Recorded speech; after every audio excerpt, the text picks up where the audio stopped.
আচ্ছা বলেন তো আপনারা কে কে আমাকে ফাতেমা আক্তার নামে চিনেন? আর কে কে চিনেন সায়ান জারার মা হিসাবে? Please like. Hello everyone, this is Fatema, welcome Fatema blog. সকাল সকাল উঠে মনটা খুবই খারাপ। কারণ হলো মানে এভরিডে সকালে আগে মায়ের ফোনে উঠতাম, তো এখন তো আর মা নাই। সো এই দিনটাতে অনেক বেশি মন খারাপ থাকে মাদার্স ডেতে। অন্য টাইমে যেভাবেই কাটুক, কিন্তু মাদার্স ডেতে মাকে অনেক বেশি মিস করি। আচ্ছা, আমার মতো কে কে মাকে বেশি মিস করেন? অবশ্যই মাকে ট্যাগ করবেন এই ভিডিওটা। আমার মেয়ে মার্জান, যে হলো আমার বড় বোনের মেয়ে, সো ও আমারও মেয়ে। তো ও হলো রেডি হয়ে হঠাৎ করে বের হয়ে যাচ্ছে। তো আমি ভাবছি ওর সম্ভবত ইউনিভার্সিটির কোনো কাজ আছে, এই জন্য বের হয়েছে। কিন্তু সে বের হয়ে কি করছে জানেন? আমার জন্য এই যে কেক, তারপর হলো ফ্লাওয়ার, এগুলো সব সিলেক্ট করতেছে সে। আমার জন্য আবার ভিডিও রেখে দিয়েছে যেন আমি ব্লগে অ্যাড করতে পারি। তো সুন্দর সুন্দর ফ্লাওয়ার দেখছি আমার মেয়ে আমার জন্য কিনে এনে সে লুকিয়ে রেখেছে। আর আমি আর জায়ান বসে গেলাম হলো খেতে। আমার জন্য আজকে সবচেয়ে বড় সারপ্রাইজ ছিল যে জায়ান নিজের হাত দিয়ে খেতে পারে। আর এখানে হলো আমি রেডি হয়ে গিয়েছি, কারণ ওরা সবাই হলো আজকে আমার সাথে কেক কাটবে সেই জন্য। তো আমি যেটা বলতেছিলাম, আমি না মানে এখন ফাতেমা নামে সবাই কম চিনে। যখনই আমি রাস্তাঘাটে বেরোই তখন আমাকে জিজ্ঞেস করে, এই আপনি সায়ান জারার মা না? এই আপনি জায়ানের মা না? আমার যে কি ভাল লাগে তখন। আমার মনে হয় যে আমি মা হিসাবে সাকসেসফুল, যে আমার বাচ্চার পরিচয় আমি পরিচিত হতে পারি। এরকম প্রত্যেকটা বাবা মারই যখন তার বাচ্চার নামে পরিচিত হয়, সে অনেক বেশি হ্যাপি থাকে।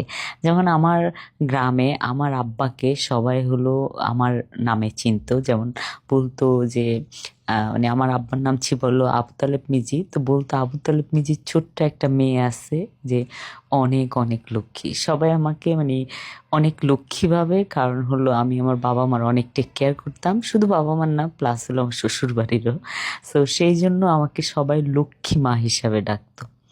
তো ওইভাবেই আমার বাচ্চাদের পরিচয় যখন আমি পরিচিত হচ্ছি, আমার যে কি ভালো লাগতেছে বলার মতো না। ও এখানে মার্জান কিন্তু আমার জন্য এই ডিমের পুডিংটা বানিয়েছিল। সে আমাকে দিয়ে ডিমের পুডিংটা কাটাইলো। তারপর হলো এখানে আমি সায়ান জারাকে রেডি করলাম, করে হলো ওদেরকে নিয়ে আমি একটু কেক কাটবো, কারণ যেহেতু মার্জান কেক এনে রেখেছে। এর মধ্যেও কিন্তু আমি জানি না যে মার্জান আমার জন্য কেক এনেছে। তারপর হলো আমি বসে বসে এখানে হলো শুভর জন্য ওয়েট করতেছিলাম যে শুভ আসবে রেডি হয়ে, তারপর হলো আমরা কেক কাটবো।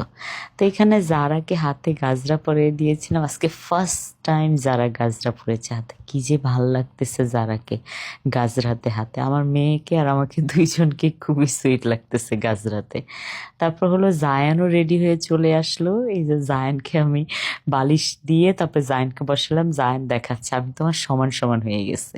মানে ছোটবেলায় আমাদের বড় হওয়ার খুব ইন্টারেস্ট থাকে, তাই না? সেটা জায়ানকে দেখে আমি বুঝতে পারি। জায়ান কোনো কিছু হইলে আমার সাথে তার হাইটের মাপ দেয় যে সে আমার মতো লম্বা হলো কিনা। তারপর আমরা সবাই বসে পড়লাম, বসে কেক টেক কাটলাম। কাটার পরে হলো আমরা এখন একটু বের হব। শুভ বললো যে সারাদিন তো তোমাকে নিয়ে বের হওয়া হয় না, চলো বাচ্চাদেরকে নিয়ে যাই একটু ঘুরে আসি। তারপর আমি ড্রেস চেঞ্জ করে বের হয়ে গেলাম। বের হয়ে হলো যাচ্ছি, আমরা কই যাব জানি না। মাঝে মধ্যে এরকম না জেনেও কোথায় যেতে খুবই ভালো লাগে, তাই না? যারাকে দেখো কিউটি কিউটি পাই লাগছে, একদম গাজরা টাজরা পরে হাতে শপিং ব্যাগ নিয়ে ঘুরতে বের হয়ে যাচ্ছে। তারপর হলো ওদেরকে গাড়িতে উঠাইলাম।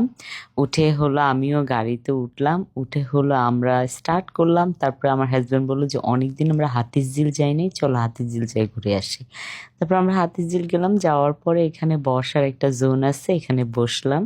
বসার পরে দেখি আকাশ দিয়ে প্লেন যাচ্ছে, তো বাচ্চাদেরকে দেখাচ্ছি ওই যে প্লেন যাচ্ছে প্লেন যাচ্ছে। তো আমার হাজব্যান্ড আবার বলতেছিল যে সায়ান যারা এখনো প্লেনে চড়ে নাই না? আমি বলি না, এখনো চড়ে নাই। তো ইনশাল্লাহ খুব তাড়াতাড়ি দোয়া করবেন সবাই যেন সায়ান জারাকে নিয়ে আমরা বিদেশে কোথাও ট্যুর দিতে পারি। তারপর হলো এখানে হলো সায়ান আর আমার ফ্রেন্ড হৃদয় দুষ্টামি করতেছিল, তো ওদের মাঝখানে যে আমি একটু দুষ্টামি করলাম।